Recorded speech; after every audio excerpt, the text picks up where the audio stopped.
Cuando las decisiones nacen de la conciencia y no del miedo, nuestras relaciones se ordenan y la vida cotidiana se vuelve más justa y más humana.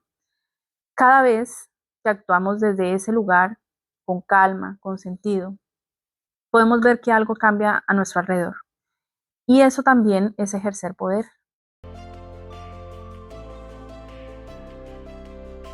Bienvenidos a La Hora Azul, tu podcast de psicología.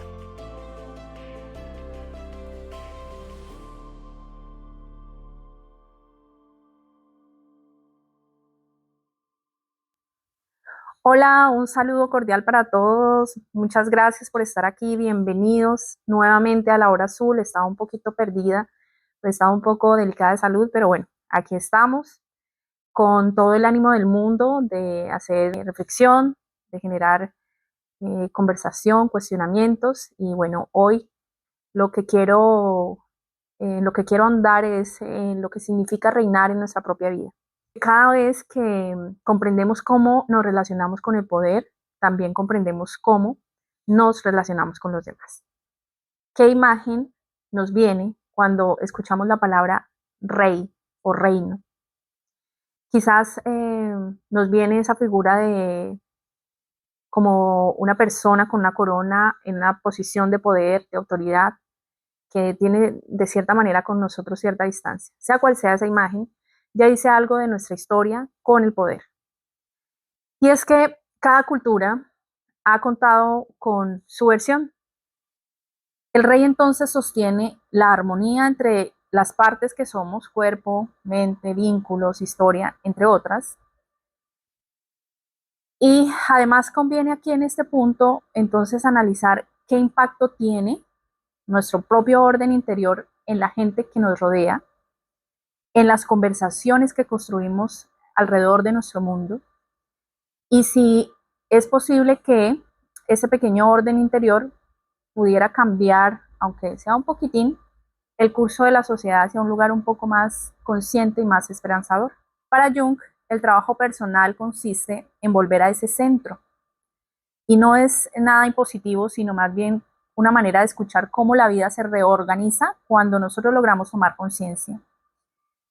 El verdadero reinado interior ocurre cuando la conciencia gobierna al ego, cuando el poder deja de ser control y se vuelve presencia. Entonces, cuando la conciencia gobierna el ego.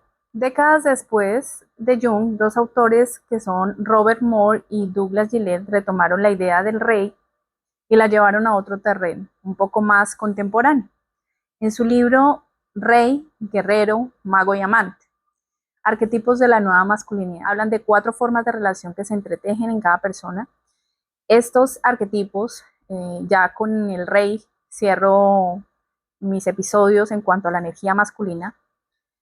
Y más que describir estas personalidades, ellos ¿qué hicieron? Propusieron como un mapa interior, un sistema de fuerzas que se equilibran o también se pueden distorsionar según cómo nosotros nos relacionemos con ellas. Aunque el libro hable de una nueva masculinidad, sus autores aclaran, y también estoy de acuerdo con esto, de que estas energías no son exclusivas de los hombres, son expresiones humanas de madurez y de conciencia. El rey como figura simbólica. En psicología analítica, el rey simboliza el centro que organiza y mantiene en equilibrio las otras fuerzas masculinas internas, que es la acción, la sabiduría y el vínculo, que corresponden a los arquetipos del guerrero, el mago y el amante. La tarea del arquetipo del rey es armonizar esas energías y orientarlas hacia un propósito común. Y sabemos que todo rey necesita un reino. El reino, el espacio sobre el que ejercemos gobierno. En ese contexto, el reino representa el ámbito de vida sobre el que una persona tiene influencia o responsabilidad. Puede ser su mundo interno, pensamientos, emociones o decisiones, o su entorno externo, familias, trabajo, relaciones o proyectos. Ejercer entonces autoridad significa reconocer esa influencia y usarla con intención, no con imposición. Por otro lado, ejercer gobierno implica dirigir con conciencia, organizar, cuidar y responder por lo que ocurre dentro de ese espacio. Una persona puede perder su reino cuando deja de hacerse cargo de sí misma, cuando permite que el caos o la pasividad tomen el control. En cambio, quien se gobierna con claridad y coherencia mantiene su reino en equilibrio. El reino es, en esencia, el reflejo del estado interior del rey. Cuando hay orden y propósito dentro, también los hay afuera. Veamos la estructura y los principios de la figura del rey interior.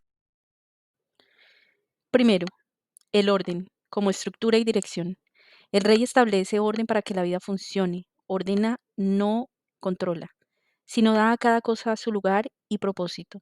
Psicológicamente representa la integración del yo, armonizando pensamientos, emociones y acciones. Sus sombras son el tirano, que se impone por miedo, y el rey débil, que evita decidir y actuar. El equilibrio está en ejercer autoridad con firmeza y flexibilidad. En segundo lugar está la fecundidad, que es generar vida y crecimiento. La fecundidad se puede entender como la capacidad de crear y nutrir, o liderar maduramente, produciendo vitalidad y no dependencia.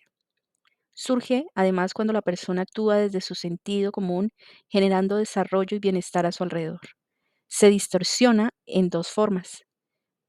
Por un lado está la esterilidad, con apatía o rigidez, y por el otro está la sobreexpansión, que es la acción sin propósito. Ser fecundo, entonces, puede verse como crear con intención y permitir que otros crezcan. Tercero, la bendición, reconocer y legitimar. Bendecir es reconocer el valor del otro y darle un lugar. El rey maduro genera confianza y pertenencia al validar sin dominar. La falta de bendición produce inseguridad y búsqueda constante de aprobación. El exceso, en cambio, genera dependencia. La verdadera bendición, entonces, se afirma sin poseer, impulsa la autonomía y el crecimiento mutuo. Cuarto, el legado. Trascender y sostener. El legado es la continuidad del orden y del sentido más allá del ego. El rey maduro actúa pensando en lo que permanecerá, no en su reconocimiento. Sus sombras son el narcisismo, que no suelta su reino, y el rey ausente, que se abdica sin preparar la sucesión, por decirlo así. Es legar, es enseñar desde el ejemplo, delegar con confianza y vivir con coherencia. Su huella no es el poder, sino el propósito hacia el futuro, y un futuro próspero y duradero. ¿Cómo están reflejándose en hoy estos principios en nuestra sociedad? Esta figura tiene vínculo con la autoridad, el liderazgo y la parentalidad en esta sociedad actual y pues cómo está en crisis, ¿no? Cuando pensamos en esta energía dentro de nuestras comunidades, dentro de, bueno, todo nuestro círculo social, no podemos dejar de ver que hay una herida colectiva, ¿no? Vivimos en un tiempo en el que la autoridad está en crisis, el liderazgo se ha vuelto frágil y la parentalidad, que es esa función humana de cuidar, contener y orientar, pues se encuentra definitivamente fragmentada por las diferentes ideologías, por el mismo desequilibrio entre los sistemas sociales. Por un lado, desconfiamos de la autoridad porque nos ha hecho daño a lo largo de la historia. Hemos conocido lo que es el abuso del poder, la imposición disfrazada de cuidado, las decisiones que se toman sin una escucha real mm, hacia lo colectivo. Y sin embargo, cuando esa autoridad tiende a desaparecer, pues surge otro vacío, ¿no? Que es el de no saber hacia dónde ir. Tal vez estamos claramente aprendiendo que necesitamos una nueva forma de ver y de concebir lo que es la autoridad. Una que sea más consciente, que no controle, pero que logre sostener, que no imponga, pero que oriente. Una autoridad que sea capaz de mantener el orden sin apagar la voz del otro. También mm, hay una herida en el liderazgo también, porque nos hemos venido acostumbrando a líderes que lo que buscan es pues solo reconocimiento, ¿no? Más que responsabilizarse de lo que es ser líder. Confunden toda esa influencia, esa capacidad que tienen de influir con fama y empiezan a controlar, ¿no? En vez de dirigir. Y en medio de toda esta distorsión, el liderazgo pierde su fuerza y su raíz, que es el servicio. Y si vemos el líder que encarna la energía real del rey, este no busca seguidores ni mucho menos, sino que al contrario busca es una coherencia. No promete resolverlo todo, pero sí inspira a cada uno a hacerse responsable pues de su parte, ¿no? Y eso vale tanto para la política como para las empresas, para las comunidades y pues muy en especial para el núcleo de la sociedad que son los hogares. En cuanto a la parentalidad, pues cuando hablamos de parentalidad no hablamos solo de ser padre o madre, ¿no? Sino de ejercer esa función de quien cuida, de quien acompaña, de quien guía, quien fecunda, quien ordena y guía el crecimiento del otro, ¿no? Y muchos crecieron sin esa figura que encarna esa presencia y muchos otros sí lo tuvimos, ¿no? Esa que logra poner límites con amor, que enseña a tomar decisiones y a permanecer mientras crecemos y avanzamos en la vida, ¿no? Quizás por todo lo anterior estamos viendo una generación que busca modelos de autoridades nuevos, que no teman a la sensibilidad, que puedan cuidar sin dominar. Y esa búsqueda creo que nos incluye a todos, porque pues todos en algún momento hemos estado ejerciendo esa función de guía, aunque pues no tengamos ningún tipo de parentesco de sangre. El arquetipo del rey entonces nos habla de que el poder, el liderazgo y la parentalidad no son privilegios de unos pocos, sino que son responsabilidades compartidas y cuando esas funciones se logran ejercer con conciencia, de la que tanto hablo, pues la sociedad entera se reordena un poco. Esto suena un poco utópico, ¿no? Tal vez un poco soñador. Y esto se hace o se podría pensar cómo y cuándo nosotros actuamos, pensamos y decimos las cosas que tengan una coherencia para que tanto nuestro mundo interior esté ordenado como nuestro mundo exterior. Esto es muy importante. Es difícil entender cómo el orden logra todo esto, pero la conciencia universal, la conciencia divina, por decirlo así, maneja este principio y eso también es ejercer poder, un poder que al tener un significado, un sentido, da valor a lo que nos conecta y además se reconoce que todos forman parte de un tejido. Cuando logramos ese tipo de coherencia interna, lo que hacemos afuera tiene otro tono y el entorno empieza a reflejar esa claridad, por supuesto. Tal vez de eso se trata, ¿no? En este camino de aprender a gobernarnos sin perder esa sensibilidad y a compartir esa forma de equilibrio con quienes caminamos al lado. ¿Y por qué es importante? Pues porque cada vez que nos hacemos cargo de nuestra parte en el mundo, ayudamos a que el mundo, aunque sea un poquito, encuentre también su centro. Me gustaría también reflexionar frente a lo que es ser soberanos.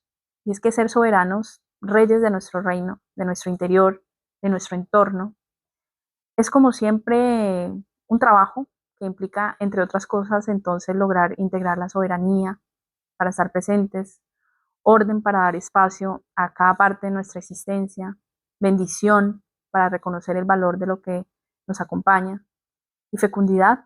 ¿Para qué? Pues para dar vida a lo que construimos juntos como comunidad, partiendo por supuesto desde el núcleo que es la familia. Gracias por acompañarme en este episodio de La Hora Azul.